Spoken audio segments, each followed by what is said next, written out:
स्थापना दिवस, विश्वकर्मा पूजा, राजभाषा पखवाड़ा और ऊपर से नरेंद्र मोदी जी का जन्मदिन। एक तीर से दो शिकार सुने थे। आप तो बाहुबली वाले तीर हो, एक तीर से कई शिकार। वो बाहुबली वाला सीन याद है आपको? तो एक बार अपने शिकारी होने के अंदाज के लिए आप जोरदार तालियां बजाएं और हम कार्यक्रम को आगे बढ़ाते हैं। बड़े कमाल के लोग हर काम को अलग तरीके से करते हैं। मैं आपके सामने तोमर जी की कुछ पोल खोलना चाहता हूँ सर, इजाजत पाठक साहब? बड़े कमाल के आदि हर काम अलग तरीके से करते हैं। मैंने बोला तोमर साहब, जहां भी प्रोजेक्ट, आपने शुरू में कहा सर प्रोजेक्ट बनाने वालों का तो जिम्मा वही है। जहां जंगल देखा पाठक साहब को भेज दो, उनकी टीम को भेज दो। जब जंगल मंगल हो जाएगा तो दूसरी जगह भेज देंगे। तो आप आते हो, दरिया बिछाते हो, तंबू लगाते हो, साफ सफाई करते हो। जब वो जगह रहने लायक, मनोरंजन करने लायक हो जाती हो तो आप अपना तंबू उखाड़ कर फिर से चल देते हो। तो मैंने पूछा, आपकी तो आधी से ज्यादा जिंदगी प्रोजेक्ट में भी थी, बड़े तनाव में रहते हो। बोला हाँ तनाव तो हो ही जाता है। दूर कैसे करते? बोला राजेश भाई मंदिर चला जाता हूँ। माने मंदिर चले जाते, ध्यान भजन करते हैं?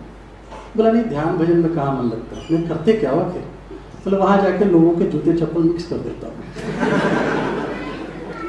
अच्छा, फिर जब लोग वापस आते हैं, अपने मिले हुए जूते चप्पल देखते हैं तो उनके चेहरे पर ढूंढते समय जो तनाव आता है उसको देखकर उनका सारा तनाव दूर हो जाता है।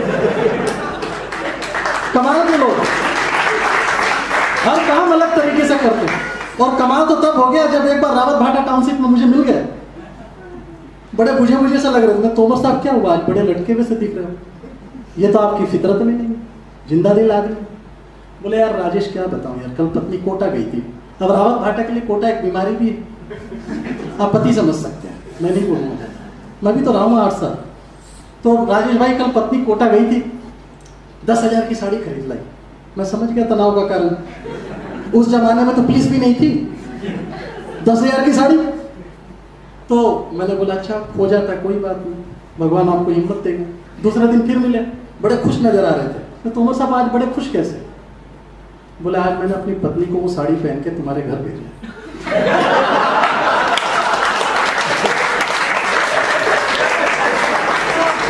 सर जिनके ऐसे दोस्त हो, ठीक बोल रहा हूँ, जिनके ऐसे दोस्तों को कुछ चाहिए नहीं।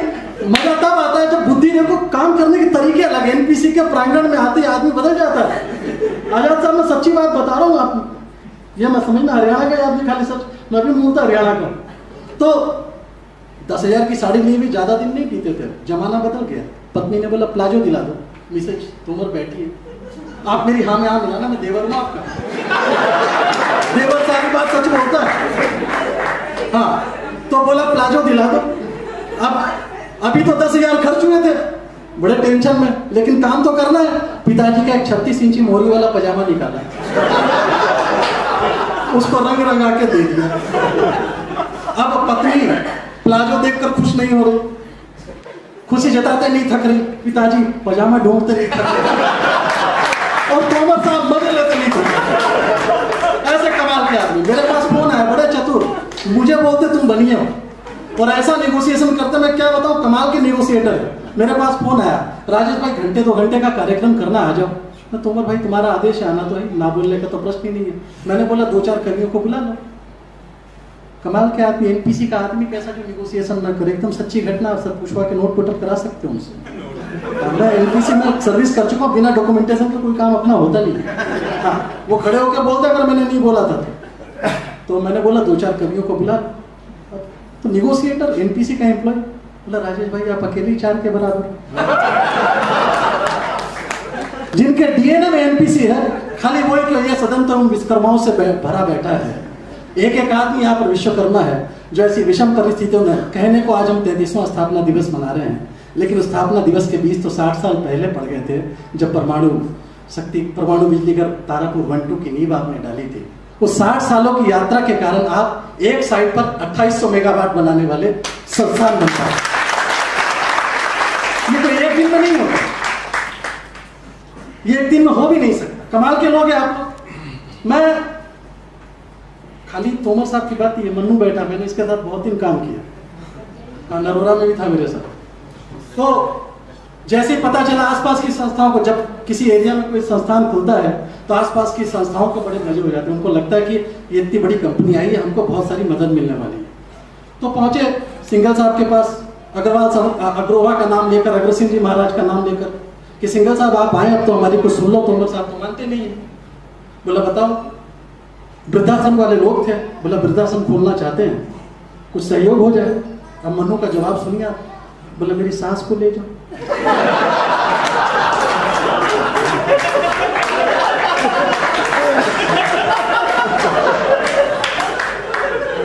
भर्ती करने के लिए आदमी भी तो चाहिए, प्रैक्टिकल आदमी से। वृद्धाश्रम वाले चले गए, उनको पता चला, नेत्रालय वाले को पता चला, नेत्रालय वाले आए। बोला सिंघल साहब वृद्धाश्रम को तो आपने कुछ नहीं दिया, मुझे तो कुछ दे दो। बोला अभी ला कागज। मरणोपरांत मेरी आंखें। पैसे नहीं खर्च करने, और हाँ पैसा खर्च करते वो आदमी एनपीसीएल का कैसा। ऐसा मजा तो आपको तब आएगा जब एक बार इनके पास शमशान समिति के लोग पहुंचे।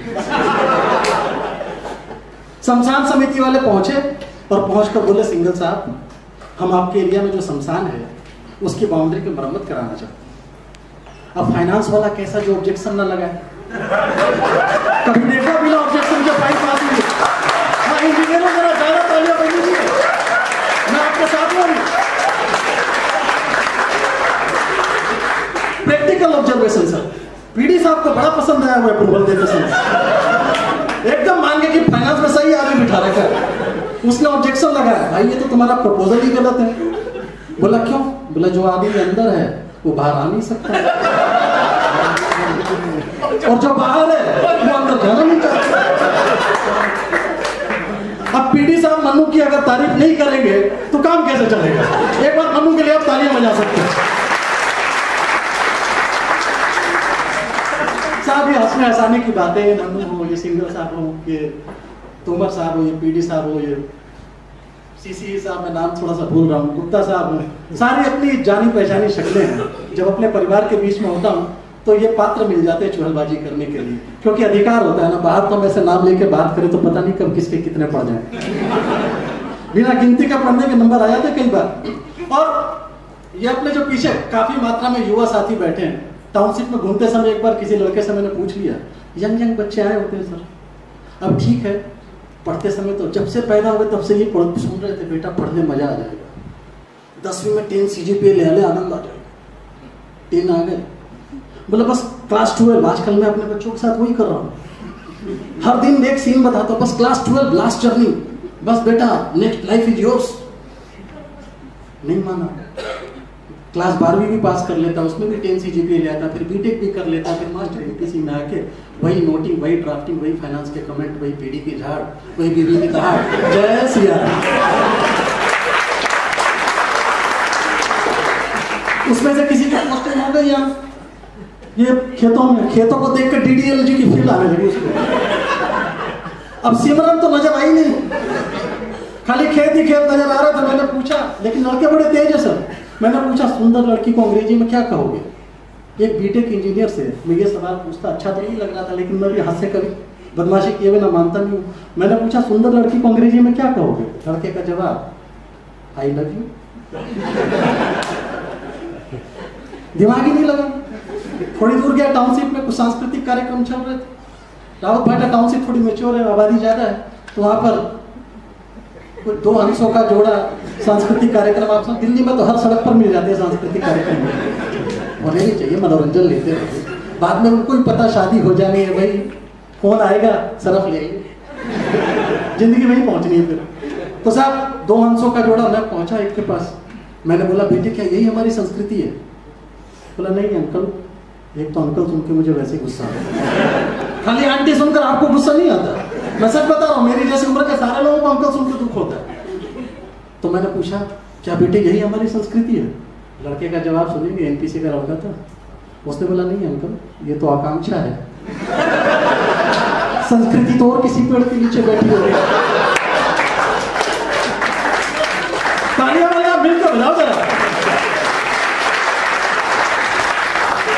मैं जानता हूं आपके और भोजन के बीच में सिर्फ मैं ही बचा हूं, लेकिन मुझे जितनी तसल्ली से खाओगे खाना उतनी तसल्ली से खाओगे। अगर मुझे तसल्ली से खाना तो एक बार जोरदार तालियां बजा दो।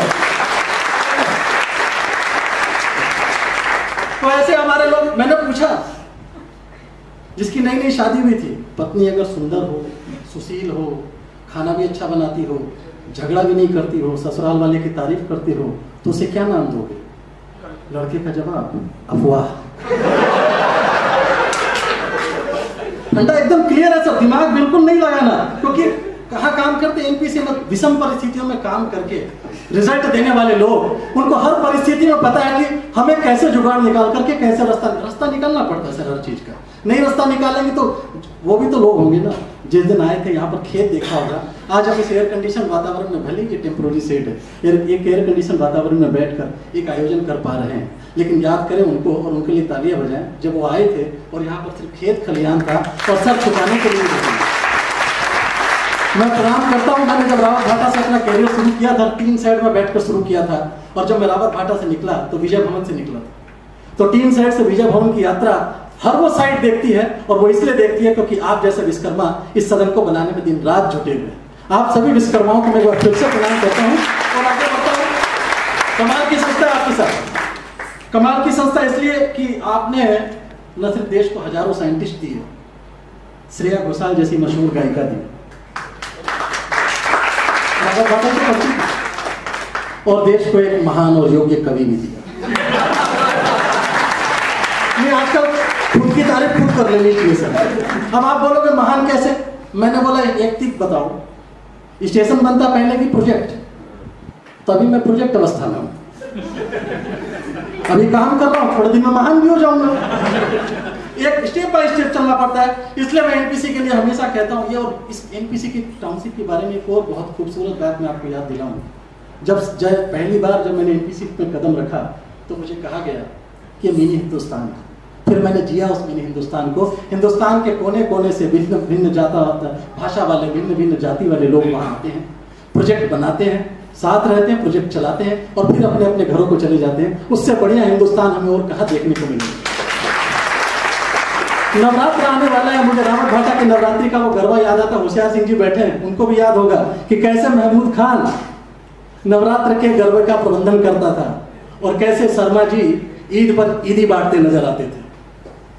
मैं पिछले दिन तारापुर गया, धर्मनिरपेक्षता का इससे अच्छा उदाहरण आपकी अपनी संस्था है, मेरी मातृ संस्था है। मैंने ऑब्जर्व क्या किया कि तारापुर साइट का प्रोजेक्ट डायरेक्टर ए.के. राजपूत साहब, साइट डायरेक्टर तारापुर साइट का साइट डायरेक्टर ए.के. राजपूत साहब, SD12 डेनियल साहब Christian, site director Hindu, SD12 Daniel साहब क्रिश्चियन और SD34 देशनवी साहब मुस्लिम। अमर अकबर एंथनी की ऐसी टीम देने के लिए ये काम कौन कर सकता है? एनपीसी तो कर सकता है। इसी धर्मनिरपेक्षता के नाम मैंने कभी एनपीसी के लिए 4 पंक्तियां लिखी थी कि यहाँ पर राम की खुशियों में खुश रहमान रहता है, यहाँ पर राम की खुशियों में खुश रहमान रहता है, जुड़ा जड़ और मिट्टी से यहाँ इंसान रहता है, यहाँ ना धर्म का बंधन न भाषाओं की है सीमा, यहाँ सबके दिलों में एक हिंदुस्तान रहता है। जिन रिश्तों में जुड़ा मैं आपके बीच आया, उन रिश्तों के नाम 4 पंक्तियां कहता हूं कि सफर में जिंदगी के जब थकाती शाम आती है, सफर में जिंदगी के जब थकाती शाम आती है, हवा जब भी कोई गमगीन सा पैगाम लाती है, जमीन आसमां का जब सहारा छूट जाता है, ये रिश्तों की जमा पूंजी बड़े ही काम आती है, ये रिश्तों की जमा पूंजी बड़े ही काम आती है। और ये रिश्ते ऐसे ही नहीं जुड़ते। जब मैं आया उस समय विश्वकर्मा जी का पूजन चलना शुरू होने वाला था, तो साहब ने मुझे वहां पहुंचाया और मैं आपको एक दृश्य बताता हूं। आप में से कितनों ने ऑब्जर्व किया पता नहीं, लेकिन गुप्ता जी अगर मैंने सही से वो दृश्य ऑब्जर्व किया हो तो आप देखिएगा। जब हवन शुरू हुआ तो पीडी साहब अपनी टीम के साथ अग्रिम पंक्ति में बैठे थे। पंडित ने आदेश किया हवन में समिधा अर्पित करने का। उन्होंने समिधा अर्पित करना शुरू किया। 1-2 मिनट समिधा अर्पण करने के बाद पीडी साहब अपना स्थान छोड़ते हैं और पीछे वाले को आगे बढ़ाते हैं। यह होता है प्रोजेक्ट का निदेशक। अगर हमें कैप्टनशिप के गुण सीखने तो ऐसे ही सीखने पड़ेंगे। और जब सारे लोग अपनी समिधा अर्पित कर चुके होते हैं और तब तक जब वो अग्नि और भड़क चुकी होती है, जब वहां पर बैठने वाला और कोई बचता नहीं, तो पीडी साहब फिर वहां जाकर हवन की अग्नि के सामने खुद बैठ जाते हैं और पूरा हवन होने तक वहां बैठे रहते हैं। ये होता है उस कैप्टन का। और पीडी साहब की पत्नी को भी मैं ऑब्जर्व कर रहा था। ये होती है कवि की नजर। आपको लगना चाहिए कि आपने एक कवि दिया है, देश को तो ढंग का कवि दिया है। हाँ, मुझे हर विषय में विषय नजर आना चाहिए, नहीं तो मैं काम नहीं कर पाऊंगा। और वैसे भी फाइनेंस का आदमी रहा मैं, तो ऑब्जर्वेशन तो निकालने की पुरानी बीमारी है। पीडी साहब पंडित मंत्र पढ़ रहा था, मंत्र पढ़ने के बाद सारी जब पूजा हुई तो देवी देवताओं का जय घोष करवा रहा था। जय घोष में उसने सबसे पहली गौ माता की जय बोल दिया था, लेकिन सारे चक्कर होने के बाद एक बार गौ माता की जय और बोला। जैसे उसने दोबारा गौ माता की जय बोला, पीडी साहब ने पड़ोस में खड़ी को बोला, एक बार बोल चुका है। ठीक बोला मैंने मैडम, तो आप अपने लिए एक बार तालियां बजा सकते हैं। अब ये कवि के कान है मैडम, ये कवि की आंखें हैं, और तब मुझे पता भी नहीं था कि आप पीडी साहब की पत्नी। अभी बगल में देखा तो कंफर्म हो गया कि आप ओरिजिनल मटेरियल हो। अब मैं ऐसे सदन में बैठा हूं जो पंडित तक की गलती पकड़ ले, वहां अगर मैं गलती कर दूं तो मेरा तो चीर हरण हो जाएगा। मैं रिस्क लेने की स्थिति में बिल्कुल नहीं, और मैं रिस्क लूं भी क्यों? अच्छा, रिस्क लेने की जरूरत भी क्या, जब अपने लोगों के बीच में आदमी बैठा हो तो रिस्क लेने की जरूरत ही नहीं। यहां ना मुझे हिट होने की चिंता है, ना हुट होने का डर है।